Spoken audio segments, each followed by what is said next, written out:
to go out there, ride those waves. Well, not that inspired. Wait till you see this. Pro surfer Nic Lamb is with us. He's this year's winner of the Titans of Maverick, the big wave surfing contest. His ups and downs during that competition, the focus of a special that will air on Fox Sports 1. Look at this. Getting down to the end of this heat here, more sets approaching. In fear of losing third place, Nic Lamb commits to a monster wave of his own. Do you remember taking 4 on the head in the semis? I do remember taking some donuts, yeah. With a critical mistake, the immense mountain of white water engulfs him, leaving Nic Lamb in a vulnerable and perilous situation. Yeah, that's the Schreiber, right? Yes. It's so intense. it is, right? It just like It's great. takes you there, yeah. But he owns that. He does. He owns that. He does. Okay, first of all, hello, you're here in one piece. So I'm we here. know you survived. Thanks for having me. First step. You not only survived, you won, which was, I did. after looking at it, is a little bit surprising. So, you know what I would like to do right away? Show what happened afterwards. Okay? Yeah, let's roll this. Oh boy. After being held down for what seems like an eternity, Nic Lamb surfaces. He must brush off the horrific beating if he has any hopes of making the finals. What I can tell you is that every time I was out in the lineup, regardless of a wipeout or successful wave, he came charging back out, paddling with his head down, his look of determination, that was somebody who really, really wanted to win. I'm not sure how to say this, Nick, but what is wrong with you? I'm sure you get that question all I the love time. it. It's in my blood. I'm a bit of an adrenaline junkie and maybe a daredevil of sorts, yeah. Mm-hmm. And Mavericks, you grew up not too far. You're from Santa Cruz. Yeah, I'm from Santa Cruz. You have to grew be up in the Bay Area. You have to be a surfer. Yeah. If you're from Santa Cruz. It's big in that culture, yeah. I grew up surfing. My father was a surfer. He always had us in and around the beach from a young age. So I love it, absolutely love it. At what age did you pick up a board and head out there? I started surfing at the age of 5, and I surfed Mavericks at 14. Wow. I want to talk to you about Mavericks, because I'm old enough, believe me, I'm old enough, to remember when there was a little bit of a myth being created about this giant wave off of Half Moon Bay and Princeton by the Sea, whether it was real or not, if anybody could ever surf it. It wasn't that long ago. Why did it take so long to discover it? I don't know. That's a good question. It's one of the 7 wonders of the world, right? I tell people it's like Niagara Falls meets Mount Everest. It's one of the scariest places on Earth. The waves reach 60 to 80 feet in height. That's like a 6-8-story building. So it's compelling to watch as a viewer, and it's very challenging. And let's make this point. This Titans thing that happens, I don't know how many years it's been. Annually. Maybe. Maybe. It is weather dependent, so that's what makes it exciting. Here's the word. Surf is up. You get how much warning to get there?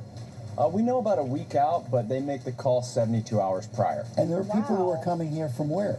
All around the world. So you're all here. walks It's of life. not hard for you. Right. People just literally will jump on a plane and fly. Absolutely. The wave's that special. And the Titans and Mavericks event is like the premier big wave event in the world. This is the scariest big wave in the world. So it's What is very going well respected. through your mind when you are out there on that wave? Honestly, just reaction. I've put in so much time. I work with some of the best people in the world. Nick Curson at Speed of Sports, my trainer. And I put in a lot of work and effort, and so your mind I'm an is athlete clear at the core. and you're just focused at that moment. Absolutely, That's yeah. it. Like every great athlete will tell you, the thinking is all in preparation. Right. Once you're out there, you're not thinking. Just trying to tap into that flow alpha All right, state. here's something else. This can be so dangerous, that right there, for instance. But it's been dangerous for the spectators. And they've changed the rules if you want to watch this event. People used to be on the beach. That's right. or It's on a the bit of a cliff. liability. Someone got hurt during one of the events. I believe a rogue wave came up and washed up on the beach, and someone got injured. So it's a liability. So for safety reasons, Do you we ever watch it online. ever have a moment of fear of what am I doing here? Absolutely, but I use that. I think fear is primal, and you're supposed to use that to compete at a higher level. Do you hear that? I buy it because I think when you have that fear, the adrenaline gets pushed up a notch. Right. And then you perform. Absolutely, What's the yeah. The worst fight or flight mode, Yeah, right? completely. What's the worst you've gotten hurt? I've my career, I've been pretty unscathed. I've been pretty lucky, but I've been held down underwater at times, and 30 seconds can feel like a lifetime. Let me get a little bit into inside surfing here, big wave surfing in particular. There's controversy about the leash on the board, that the leash either connects you to your board and that's good, or it could hurt you or in some cases kill you. Dangerous, yeah. Yeah, what do you think about I that? love the leash. You know, it brings me home safe at night, so my mom's happy I wear the leash. Keeps you tethered to the surfboard. And, you know, I made it this far, so I'm going to keep wearing it. You've never had issues with it then? No. You've heard, some surfers do say that it really hinders what they're doing out there. With the leash? Yeah. I haven't heard that. Welcome, we'll teach you about surfing. What do you need Tell to me know? about it. What do you need to know? When you're down underneath, do you always know which way is up? No, absolutely not. It's you know, it's like a washing machine underwater. So you're just trying to wait till the water subsides, and then you swim up and try to get your next breath. And part of what you say is you have to be in fighting trim at every moment. Right. You can't get lazy with your physical fitness. Right. Yeah, I train to stay ready. I don't get ready. Yeah. How many boards do you have? I have, you know, over a dozen boards. Is this the winning board here? That one? This is a duplicate of the winning board. It's a 10-foot surfboard. It's about 3 inches thick. Yeah. Can I have it? You can borrow it. I'll take you out sometime. I would love to see that. Yeah, absolutely. The last time you surfed, you said you were what, 14? No, I never said I was a 14. That was like last year? Oh no, that was you.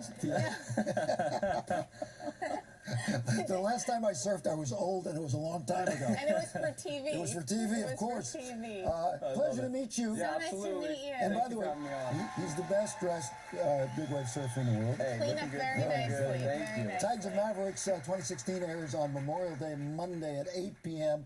on Fox Sports 1. Nic Lamb, thank you for coming in. Absolutely. Thank you, Nick. All right. Coming up in a little later. We're going to check in with Chris Wallace. We'll talk, what else? Politics. What else? Politics. And then a of little course. later, Wilson Cruz. You remember